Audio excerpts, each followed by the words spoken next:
Welcome back, deep divers. You know, some historical figures are just infinitely fascinating, and today we're diving into one of those.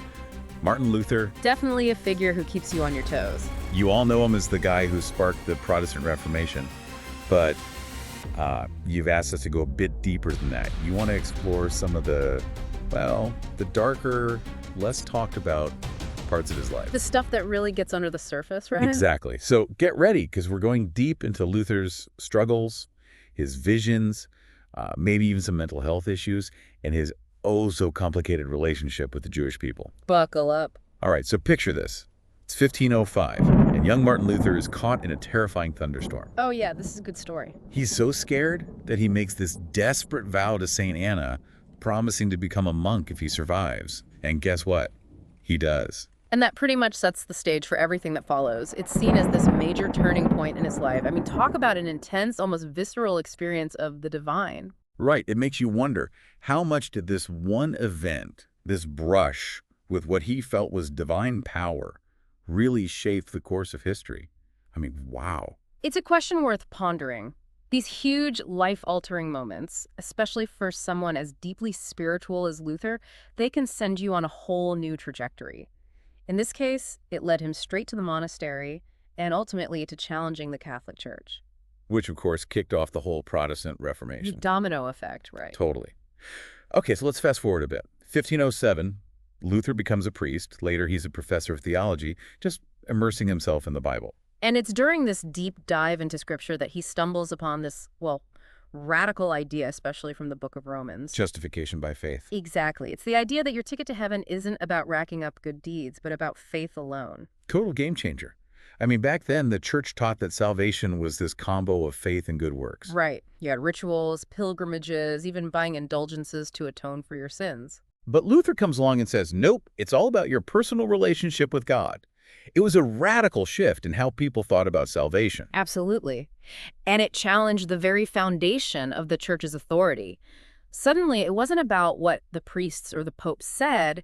It was about the individual's direct connection to God. No wonder his ideas resonated with so many people who felt, kind of burdened by the church's system. People were ready for change. Okay, so then boom, 1517. Luther nails his famous 95 Theses to the church door in Wittenberg. It was this very public takedown of the church's sale of indulgences, those get-out-of-jail-free cards for sin. And you got to remember, this is right when the printing press is taking off. Oh, right. So these ideas are just spreading like wildfire. Exactly. It was like a media revolution. Luther was suddenly at the center of this massive debate across Europe. So here's a thought for you listeners. Imagine this.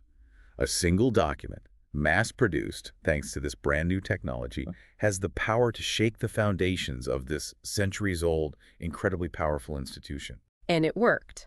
But it wasn't just the printing press. There was already this simmering dissatisfaction with the church. People were primed and ready for something different, weren't they? For sure. A lot of people saw the church as corrupt, obsessed with power and wealth. Luther's ideas gave a voice to those grievances, offered a different way. So the 95 Theses drop, and the fallout is intense.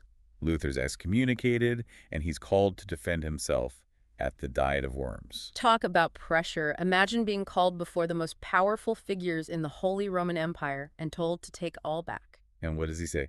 Here I stand. I could do no other. Legendary. Right. Okay, but we promised to explore some of the less discussed aspects of his life, and that's where things get really interesting. Kind of dark, even. Yeah. We need to talk about this German word, Anfechtung. It's a term Luther used to describe these periods of intense spiritual and emotional distress. Yeah, it's not an easy word to translate, but it's like being completely consumed by doubt, anxiety, despair. Imagine a spiritual and emotional assault. And Luther actually believed these experiences were attacks from the devil himself. Whoa, hold on. So he's taking on the most powerful institution in the world and battling what he believes are demonic forces at the same time. Talk about intense. Do you think, looking back, modern scholars have considered whether this could have been, mental health issues that we understand better today? It's a great question, and definitely something scholars have debated. There's been a lot of discussion about whether Luther might have suffered from what we now recognize as, say, OCD, or depression. Let's unpack that a bit. What kind of evidence are they looking at? Well, Luther had this extreme scrupulosity. He was constantly worried about sinning, about confessing correctly. He was plagued by intrusive thoughts he considered blasphemous. Like, imagine fearing you hadn't performed the rituals of confession properly. That level of anxiety could definitely be seen as a symptom of OCD. That makes sense.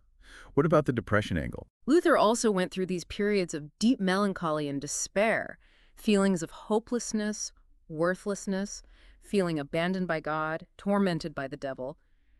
These experiences, again, resonate with what we know about depression today. It's amazing how our understanding of psychology and mental health can give us a whole new perspective on historical figures.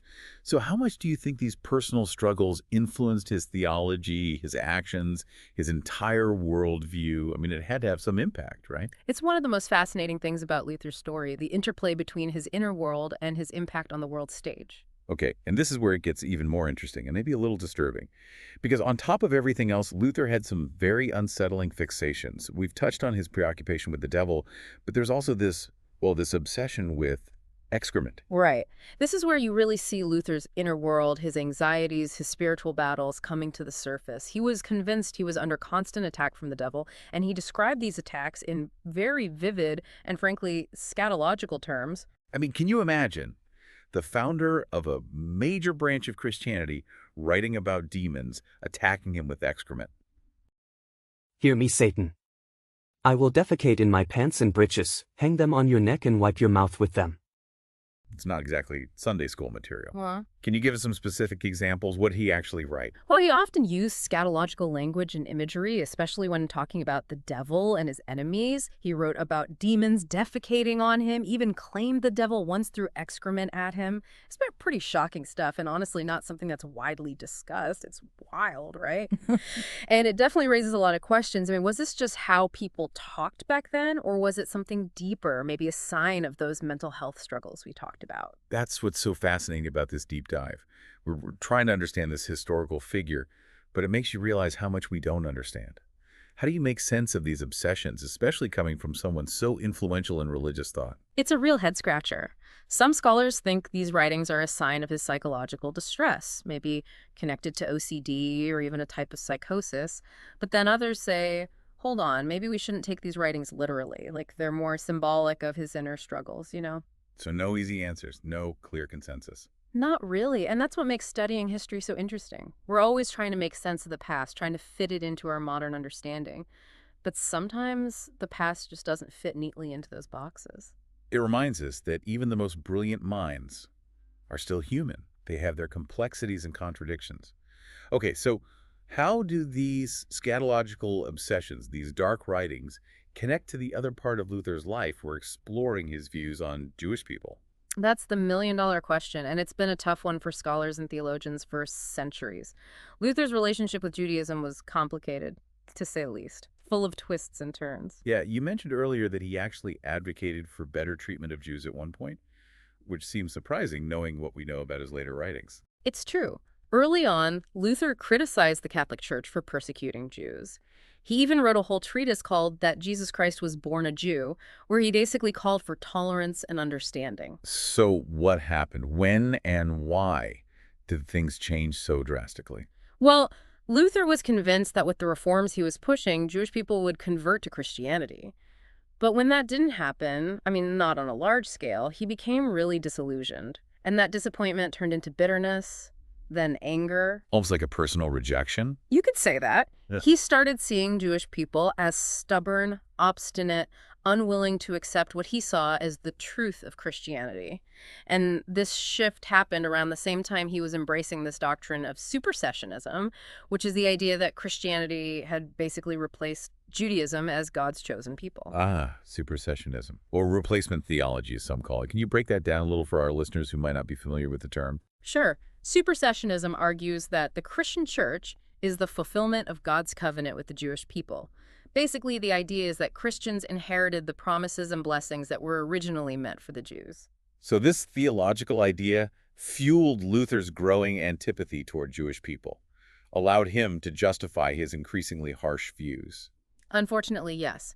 And this is where we see the dark side of Luther's legacy really emerge. His later writings on Judaism, especially his treatise On the Jews and Their Lies, are filled with hatred and vitriol. I've heard about this work, but haven't read it. It's hard to imagine someone who fought for religious freedom writing something so hateful. It's tough to read. To be honest, I hesitate to even repeat some of the things he wrote. He called for the burning of synagogues, the destruction of Jewish homes and scriptures. He wanted to confiscate their property, even advocated for forced labor. This is heavy stuff. It's just such a stark contrast to his earlier calls for tolerance. It really is. And we have to be honest about the impact these writings had. They were used to justify persecution and violence against Jewish people for centuries. That influence is a dark stain on Luther's legacy. It's a reminder that even people who fight for freedom can hold deeply harmful and prejudiced views. It makes you realize that progress isn't always a straight line. It's a reminder that even those we admire can be deeply flawed. It's a lot to unpack and definitely a lot to think about. Absolutely. And I think it's important to point out that we're not just discussing history here. This is about issues that are still relevant today. Anti-Semitism is not just something from the past, it's still a problem. Understanding its historical roots is crucial if we want to fight it in the present.